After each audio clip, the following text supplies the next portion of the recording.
déjenos a un lado, traten de meditar o de pensar en la palabra de Dios, porque hoy es el día del Señor, amén.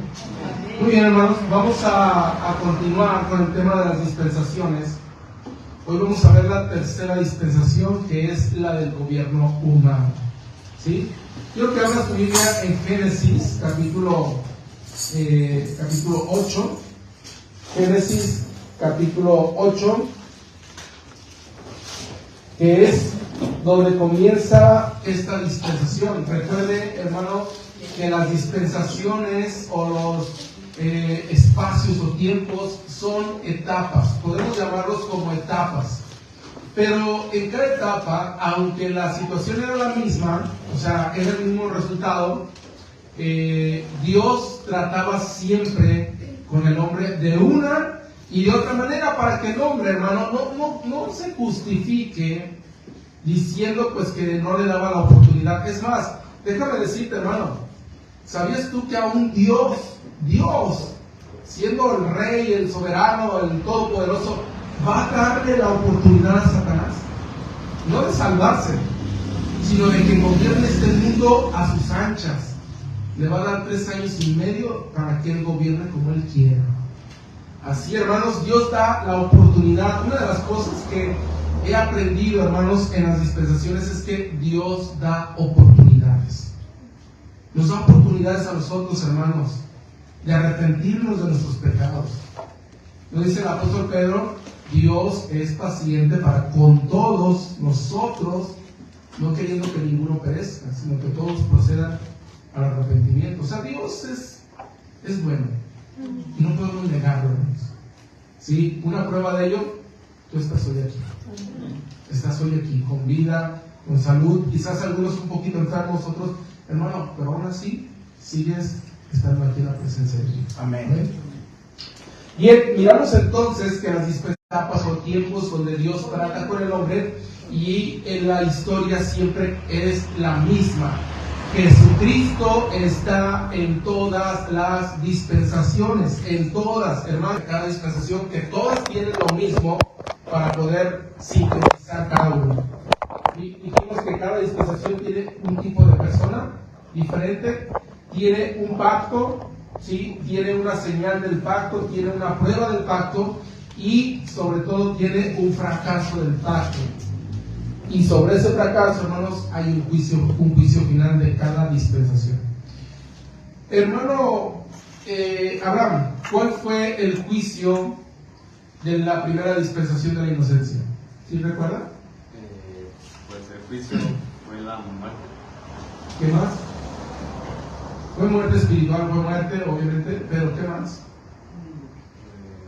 De la primera. Maldijo la tierra.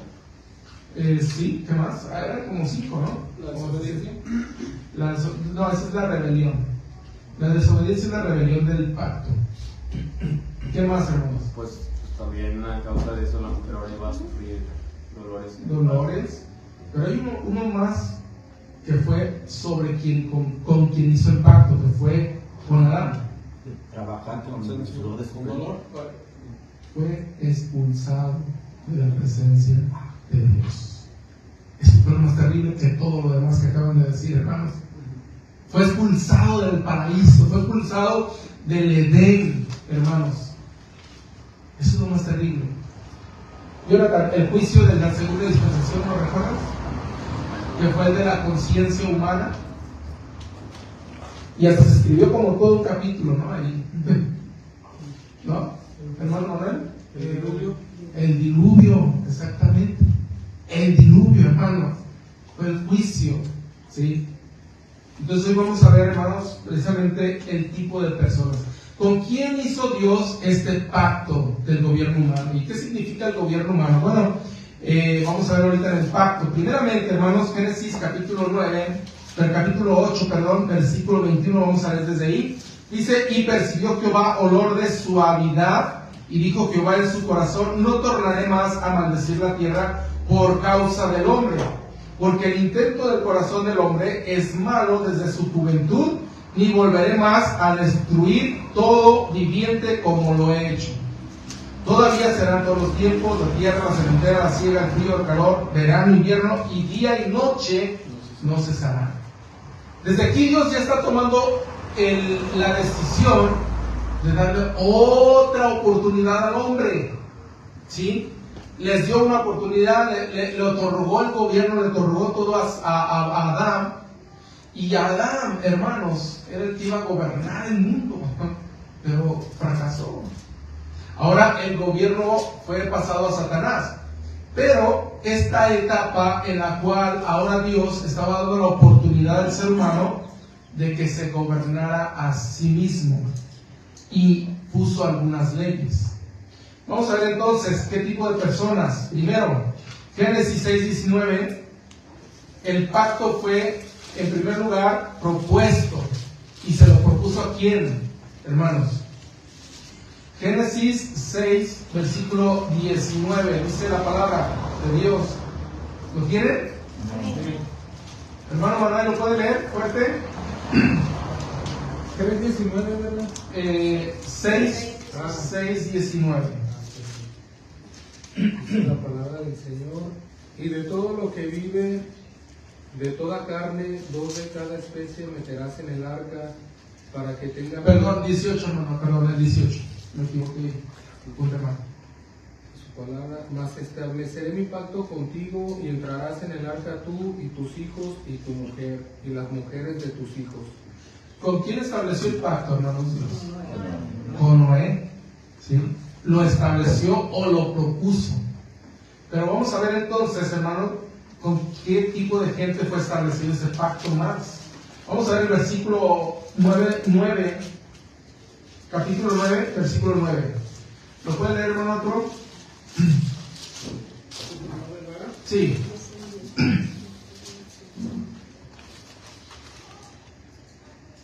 Yo he aquí, yo establezco mi pacto con vosotros y con vuestra simiente después de vosotros. ¿Con quién entonces lo estableció ahora? Descendientes, ¿sí? Con toda carne. Con toda carne.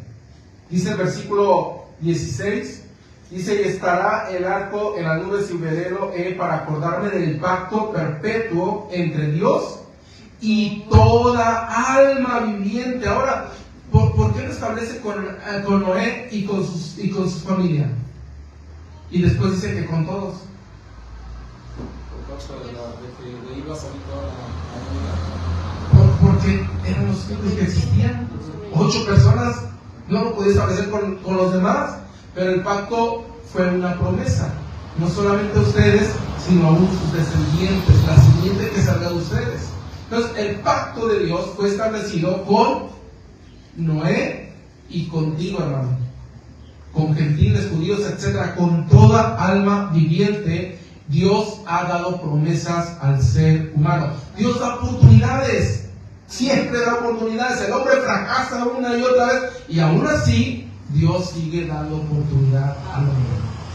Vemos pues cuál fue el pacto que Dios estableció entre él y toda simiente. Bueno, el pacto está en el versículo 9, capítulo 9, versículo 11. Capítulo 9, versículo 11. Hermano Salvador, ¿lo puede leer? Sí, hermano. 9:11. Para gloria de Dios dice: estableceré mi pacto con vosotros, y no fenecerá ya más toda carne con aguas de diluvio, y habrá más diluvio para destruir la tierra. 9:11. Dice la Biblia: estableceré mi pacto con ustedes. ¿Cuál era el pacto, hermano? No iba a destruir la tierra, bueno, pero pues se va a acabar el mundo, hermano. Con agua, como lo hizo la primera vez, ¿verdad? El mundo ya fue destruido una vez, pero sobrevivieron 8 personas. En este otro juicio final, en el fin del mundo, hermanos, adivina que literalmente no va a sobrevivir nadie. Todos vamos a morir. Seas cristiano, seas inconverso, todos moriremos. Bueno, nosotros ya estaremos con el Señor, ¿verdad? Pero aún los que son salvos en la gran tribulación, aún ellos van a ser enjuiciados. Por eso hay un juicio final. A la derecha las ovejas, a la izquierda los cabritos. Por eso va a haber un juicio final.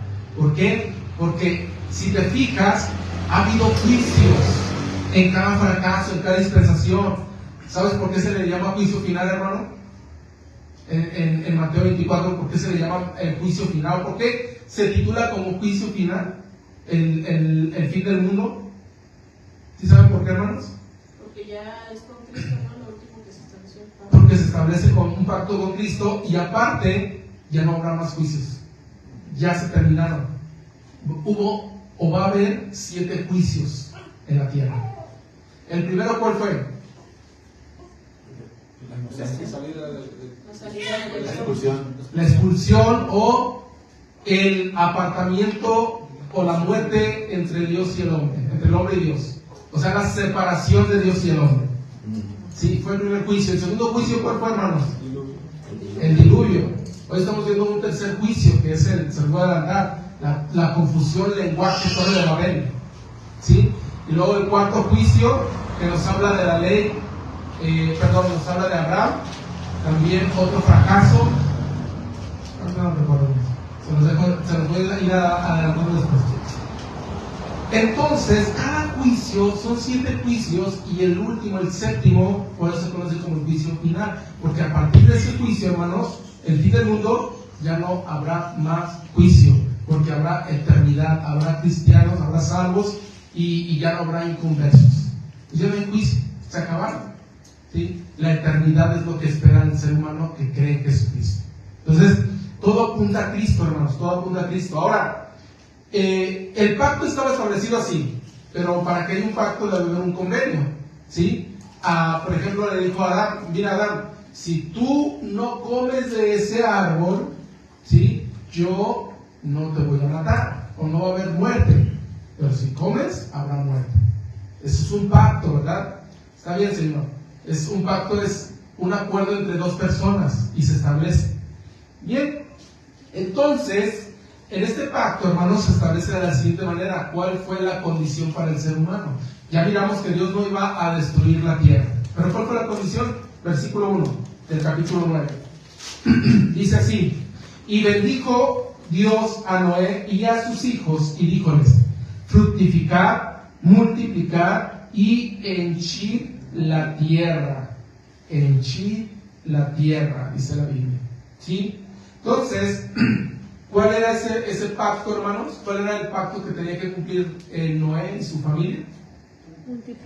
Multiplicarse, llenarse, hermanos. Ahora Dios les estaba diciendo, estoy renovando con ustedes, estoy dándoles una nueva oportunidad, porque ¿recuerdan qué significa el número 8? Renovación, ¿sí?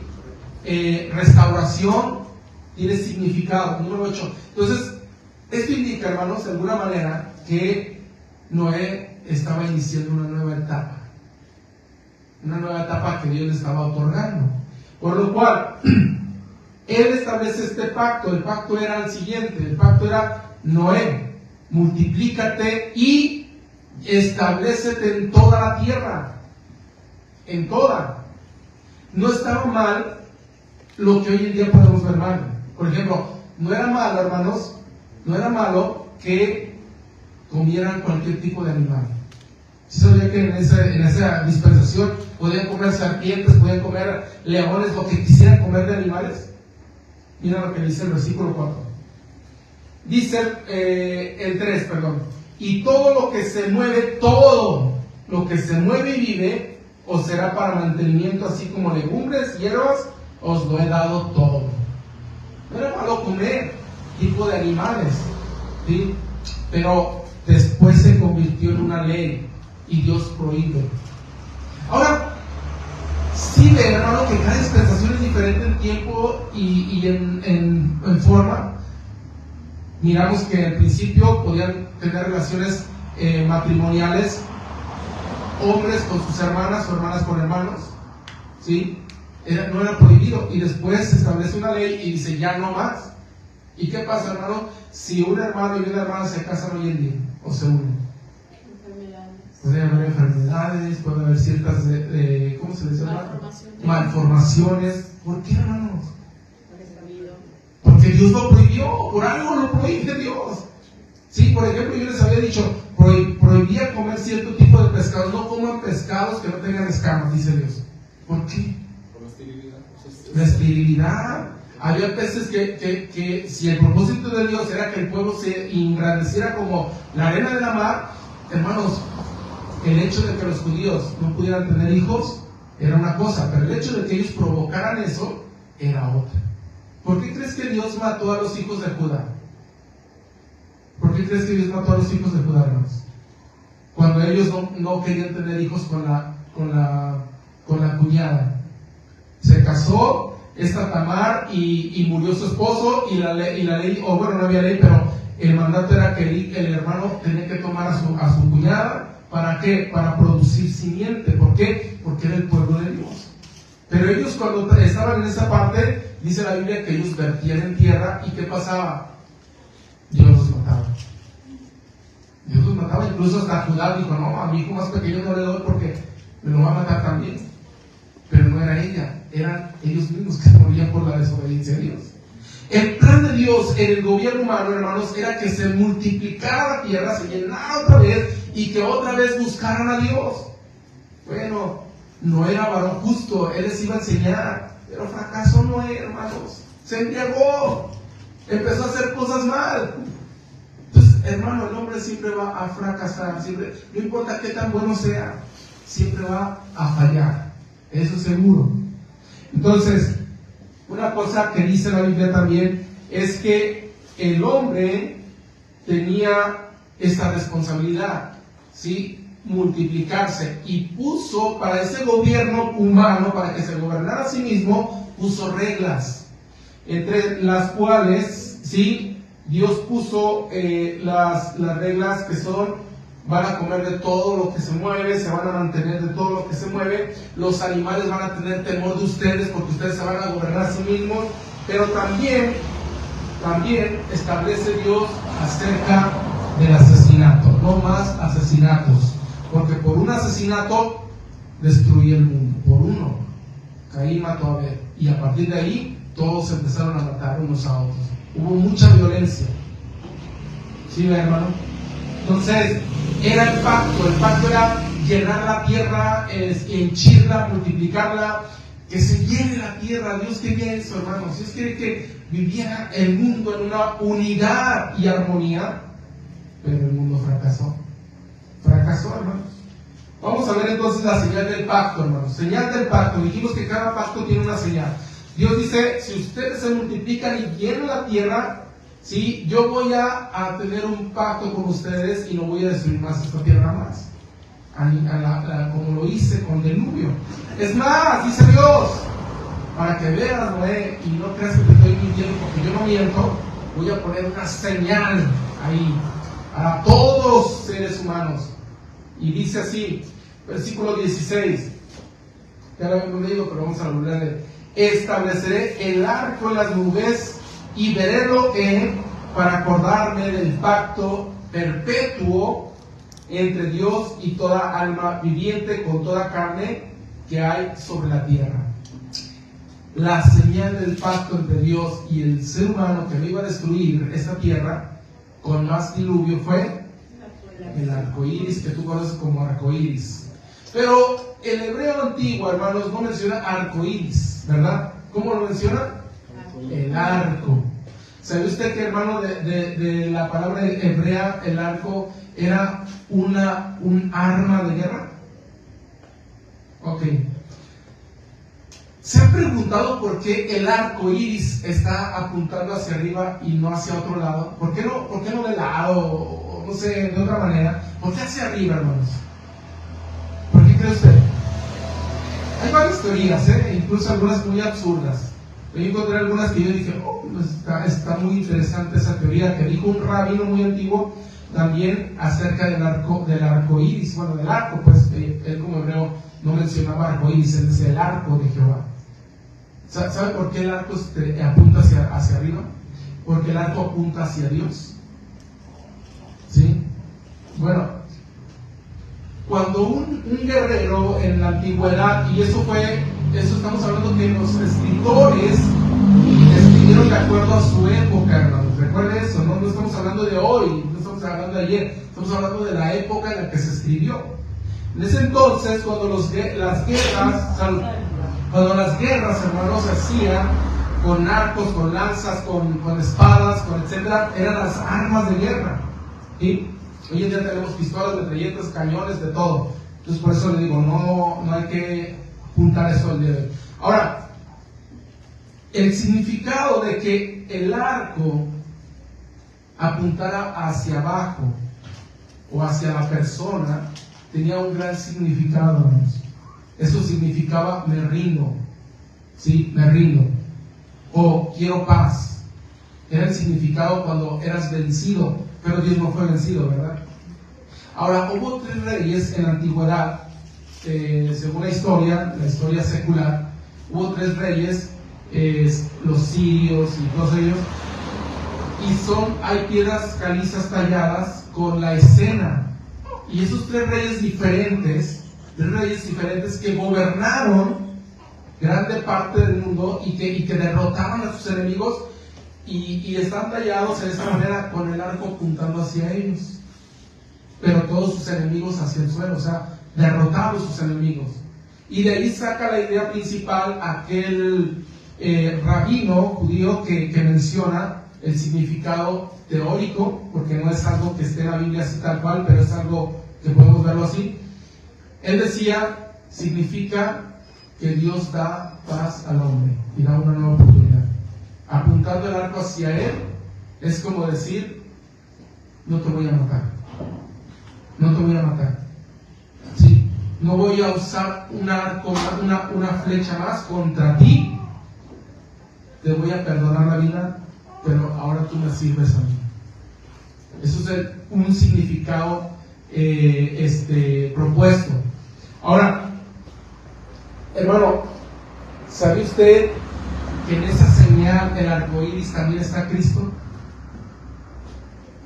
¿Sabía que ahí también está Cristo? ¿Sabe cuántos colores tiene el arco iris, hermano? 7. ¿Y sabía que en esos 7 colores están los 3 colores primarios? Sí. Hermanos, representa esos 3 colores primarios, tiene su representación en la Biblia también.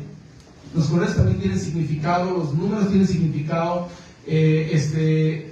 todas las cosas tienen significado en la Biblia. Y recuerde, la Biblia, como dijo un rabino, no le sobra ninguna palabra ni le falta ninguna palabra. Las traducciones, ¿sí?, que se han hecho hoy en día, o le quitan, o le cambian, o le agregan, ¿sí?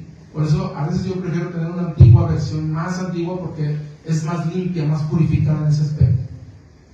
Entonces, aquí el punto es, cada color primario tiene un significado. Por ejemplo, ¿alguien puede decir los 3 colores primarios? Rojo, Amarillo, verde, azul. Rojo, amarillo y azul. Ok. Y quedan volando otros que son el naranja, el verde, el azul turquesa y el morado. Y tiene un gran significado, hermanos. Por ejemplo, el azul significaba justicia, ¿sí? La justicia de Dios. El rojo significaba de alguna manera fuego purificador también. ¿No dice Hebreos? Y nuestro Dios es fuego purificador.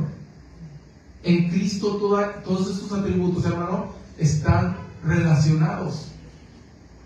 Yo le preguntaba hoy a Jonathan, ¿sabías tú que en cada juicio hay 3 atributos de Dios? En todos los juicios hay 3 atributos de Dios. Justicia, ¿sí? Fuego purificador o santidad, pues para que mejor lo entiendan, hermanos. Santidad, ¿sí? Y sobre todo su gloria. Son atributos que están en cada juicio de Dios, que hace Dios. Por ejemplo, en el Edén, cuando Dios hace el juicio, hermanos, ¿qué puso? Un querubín, puso querubines y espada revolviéndose. Pero ¿cómo estaba la espada, hermanos? Encendida de fuego. Y esa representación también, esa figura también tiene su representación en el juicio de Dios. Primero, ¿sí? La espada representa la justicia de Dios. El fuego representa la santidad de Dios y los querubines representan la gloria de Dios. Vamos a ver un versículo para ahí ver más rápido.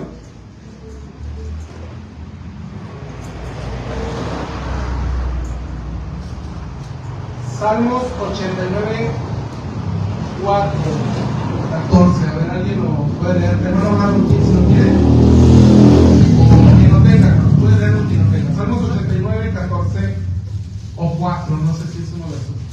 Que aquí le puse un palito, no sé si es el mismo. Amén. Adelante, hermano. Dice, justicia y juicio son el cimiento de su trono. Justicia y juicio son el cimiento de su trono. Ezequiel capítulo 1, Ezequiel 1, perdón, Ezequiel 9:3. Amén. Adelante. Y la gloria del Dios de Israel se elevó de encima del querubín, sobre la cual había estado al umbral de la casa, y llamó Jehová al varón vestido de lino que tenía a su cintura el tintero de escribano. Ok, capítulo 10 y 10:4, hermano, también. Capítulo 2. Entonces la gloria de Jehová se elevó de encima del querubín al umbral de la puerta, y la casa fue llena de la nube, y el atrio se llenó del resplandor de la gloria de Jehová. Muy bien. ¿Sí ves que cómo relaciona mucho todo este tipo de cosas? La gloria, la justicia, la santidad. En cada juicio, hermanos, se encuentran estos tres atributos para con Dios o de Dios hacia los juicios que Él establece. Fue lo mismo que estableció aquí, de alguna manera, en un juicio. Pero los colores que quedan sonando, hermanos, también tienen un significado que es restauración, es misericordia, es amor. Todo eso, hermanos, de alguna manera tiene un gran significado. ¿Y dónde, escúchame bien, dónde se manifestó la justicia de Dios, hermanos? ¿Dónde se manifestó la justicia de Dios hoy en día? En Cristo. ¿Dónde se manifestó su gloria, hermanos? En Cristo. Hermanos, en esta tierra, como ser humano, siendo ser humano, ¿dónde se manifestó su santidad? En Cristo. Sí, hermano, todo lo que usted mire en la Biblia va a recaer en la persona de nuestro Señor Jesús. Es interesante, hermanos. Yo no tengo palabras para explicarlo, hermanos, de veras, todas estas cosas. Conocer a Dios, hermano, te llena de gozo, te llena de alegría, y sabes, tú dices, oh, Dios tan grande. Y, hermano, tú dices, yo quiero ser una persona que desobedece a Dios, ¿verdad? Porque conocer a Dios, hermano, conocer a Dios te lleva a una vida espiritual más elevada cada vez. En otras palabras, te ayuda a madurar espiritualmente, porque conoces a tu Dios. Miramos la señal del pacto, miramos el pacto también, ¿sí? Pero vamos a ver la prueba del pacto, hermanos. Dios probó al hombre. ¿Cuál era la prueba, hermanos? Vamos a ver el capítulo 10. La prueba está en el capítulo 10. Buenas. Pásenle, bienvenidos. ¿Cómo están? Bienvenidos. Dios los bendiga. Son bienvenidos. Pueden sentarse donde gusten, ¿eh? Ahí donde gusten. Ok. Muy bien. Continuamos. La etapa, hermanos, la etapa de la acá dentro de este lado. La etapa de la dispensación que Dios establece acerca del gobierno humano, hermanos, es precisamente en este lugar donde Dios prueba al ser humano. En esa etapa, Dios probó al ser humano. Y todo el capítulo 10, que ya leímos un jueves, acerca de la dispensación del Génesis, capítulo 10, cómo fue dispersado todo el mundo, dónde nacieron los lenguajes, dónde nacieron las naciones, hermanos, todo comenzó ahí. La prueba fue la siguiente, dice el capítulo 10, versículo Génesis 10, versículo 32. Génesis 10:32, dice la palabra de Dios: estas son las familias de Noé por sus descendencias y en sus naciones, y de estos fueron divididas las gentes en la tierra después del diluvio. Ahora, miramos entonces que Dios dio un pacto con el hombre, ¿verdad? Que era, el hombre tenía que multiplicarse en gran manera en la tierra, ¿sí? Y Dios probó al hombre. ¿Cómo lo probó, hermanos? Dándole un gobierno propio. Gobiernense a sí mismos, pero hagan lo que les estoy diciendo, ¿sí? ¿Y sabes qué hizo el hombre? Fracasó en el pacto. ¿Cómo fracasó?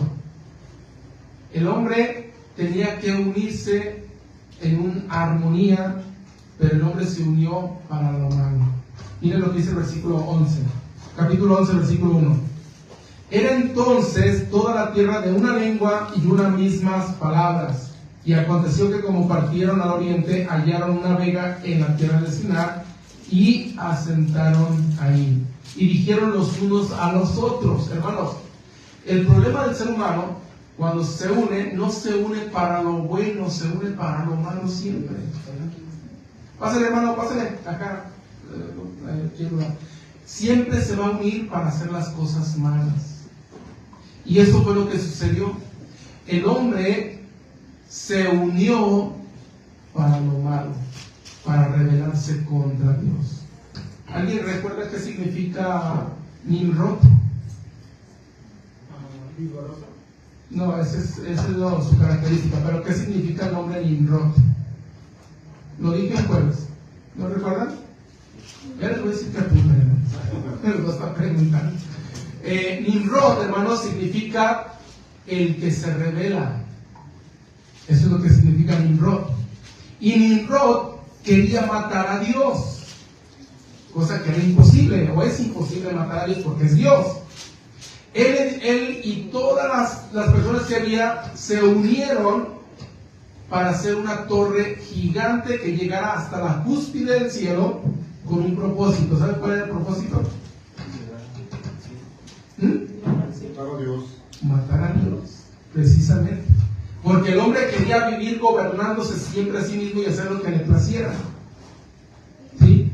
Pero si Dios no existe, hermanos, pues si Dios no existe, hacemos lo que nos plazca y ya. ¿Cuál es el problema? Vamos a morir, ya se acaba todo. Pero hermanos, aquí es muy importante. Dios establece cosas. El hombre siempre va a fracasar. Pero aún así Dios sigue dando oportunidad tras oportunidad tras oportunidad, hasta que llegó el punto donde él tuvo que hacer una oportunidad más grande. Dijo, el hombre no va a poder, voy a proponer algo mejor, que si la gente lo escuchara se pasmaría por lo que voy a hacer. ¿Y sabes qué fue lo que Dios hizo? Hizo algo terrible, hermanos, por amor a ti. Hizo algo terrible. Mató a su propio hijo por amor a ti. Hermanos, ¿hasta qué punto el ser humano llevó a Dios a actuar por nuestros pecados? Sí, ve, hermano, cómo es la oportunidad que Dios siempre nos está dando, siempre. Entonces, vamos a ver el fracaso del hombre. El fracaso del hombre lo miramos ahí en Génesis 11, capítulo 11, versículo 4. Y dijeron, vamos, edifiquemos una ciudad y una torre cuya cúspide llega al cielo y hagamos un nombre. ¿Por qué, hermanos? Por si fuéramos esparcidos. Hermanos, ¿cuál era el plan de Dios? ¿Cuál fue el pacto de Dios? Esparcirse. ¿Y qué fue lo que hizo el hombre? El unificarse en un solo lugar. No era el propósito de Dios. Y dijo Dios, no, eso no es lo que yo quiero, no entienden. Mira lo que dice Dios más adelante. Y versículo 5, y descendió Jehová para ver la ciudad y la torre que edificaban los hijos de los hombres. Y dijo Jehová, he aquí el pueblo es uno. O sea, Dios está diciendo, se unieron, pero no se unieron para hacer lo que les dije, se unieron para hacer lo contrario. Y dice Dios, es uno y todos estos tienen un lenguaje y han comenzado a obrar y nada les retraerá ahora de lo que han pensado hacer. ¿Sabe usted, hermano, que en la vida existen tres poderes? ¿Sabía que existen tres poderes? ¿Alguien puede darse una idea de cuáles son esos tres poderes, hermanos? ¿El poder de Dios? El poder de Dios, que es el mayor, es el supremo, el superior. ¿Y cuál? El de Satanás. El de Satanás, exactamente. ¿Y el tercero? El ser humano. Exacto. Te voy a poner una estrellita aquí. El ser humano, hermanos, el ser humano tiene una capacidad. Dice la Biblia, y no se retraerán, no se van a arrepentir, no van a dejar de actuar de lo que se han propuesto. Hermanos, saben que si usted se propone algo, lo puede hacer. Porque Dios le dio esa capacidad de gobierno. Y aquí lo establece Dios, en cierta manera. Es que, hermano, que a veces cuando nos proponemos algo y no lo hacemos, es porque siempre estamos culpando a los demás, como decía nuestro hermano John el jueves, ¿verdad? ¿Sí fue el jueves? Siempre estamos culpando a las demás personas, siempre nos estamos autoflagelando, ay, pobrecito de mí, y a veces eso hace que nosotros no avancemos como Dios quiere que avancemos. Así que vamos a ver, hermanos, este fue el fracaso del hombre. El fracaso del hombre fue rebelarse nuevamente contra Dios. Entonces, ¿sí ve que Dios está haciendo pacto con todos? Primero lo hizo con Adán, después lo hizo con la mujer, y después lo hizo con Noé y con toda descendencia. Pero principalmente con Noé, porque eran Noé y su familia, porque eran los que habían quedado. ¿Sí? Entonces, la cuarta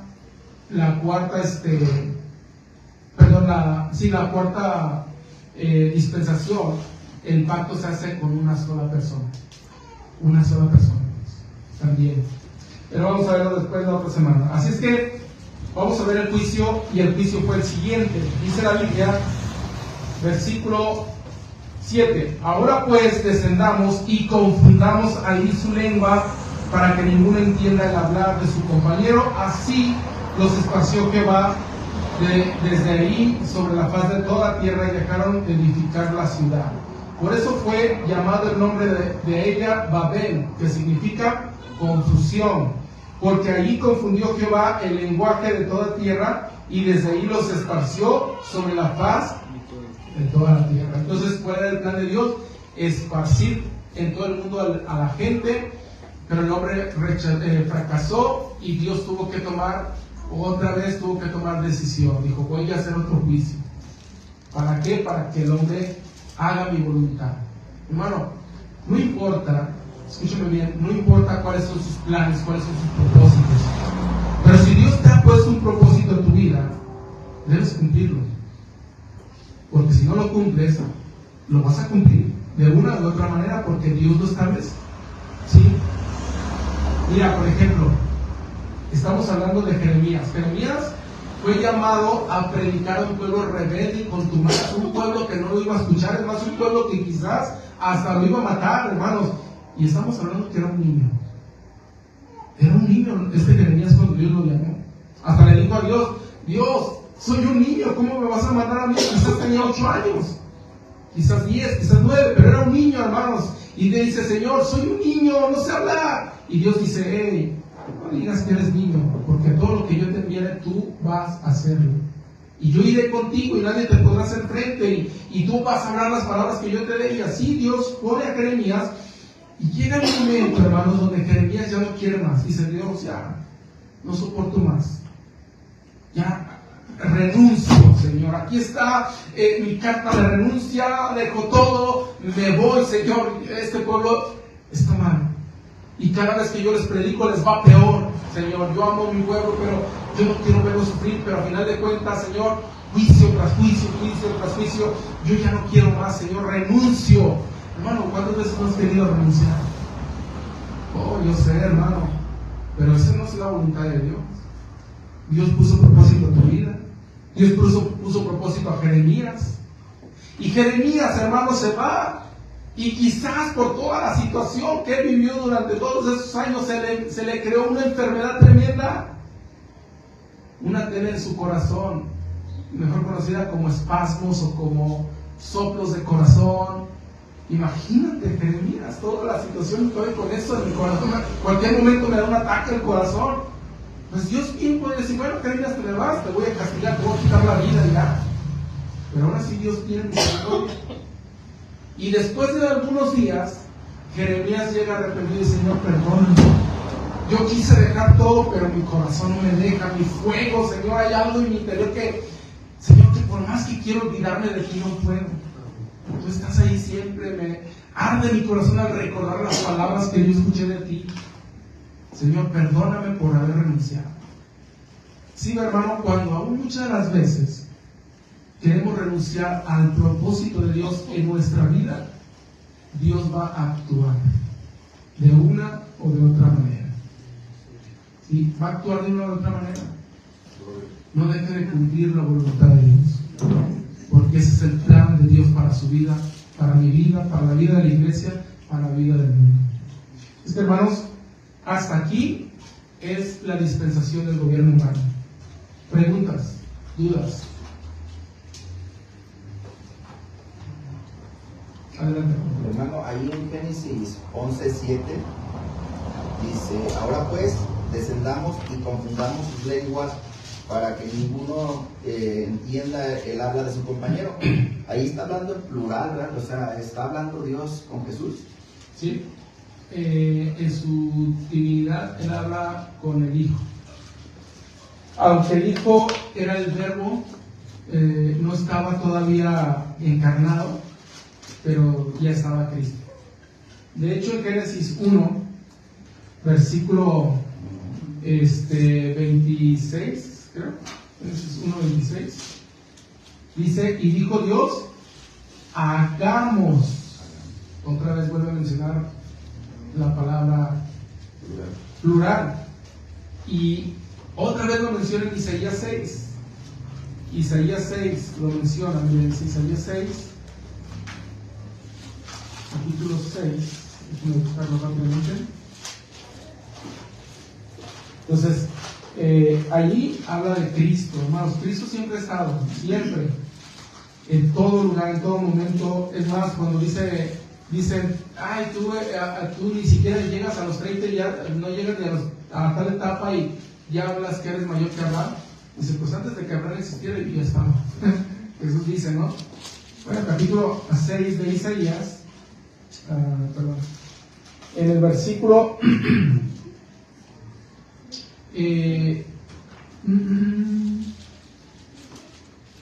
versículo 8, ¿qué dice?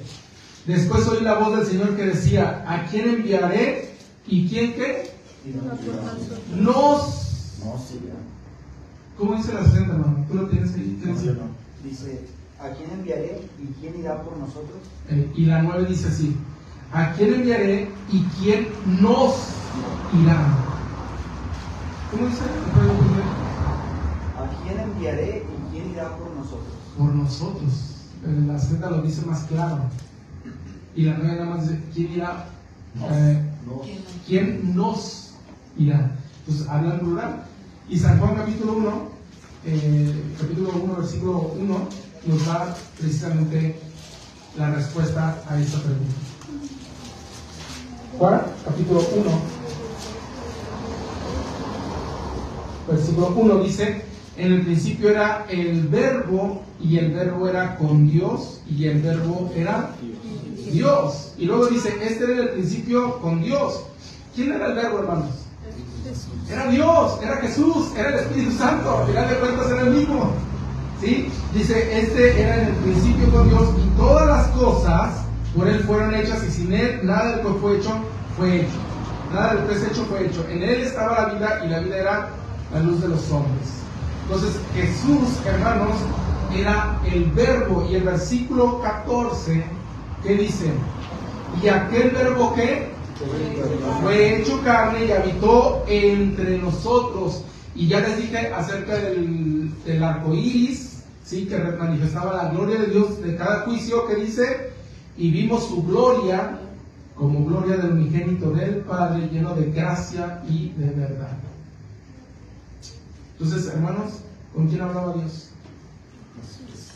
Esos versículos, escúchenme bien, esos versículos que acabamos de leer de Isaías, Génesis, Los adventistas, si no mal recuerdo, los adventistas o los testigos de Jehová también mencionan que Dios estaba hablando con los ángeles. Que Dios estaba hablando con los ángeles. Realmente no es así, hermanos. Los ángeles son siervos. Dios no pide opinión de los ángeles.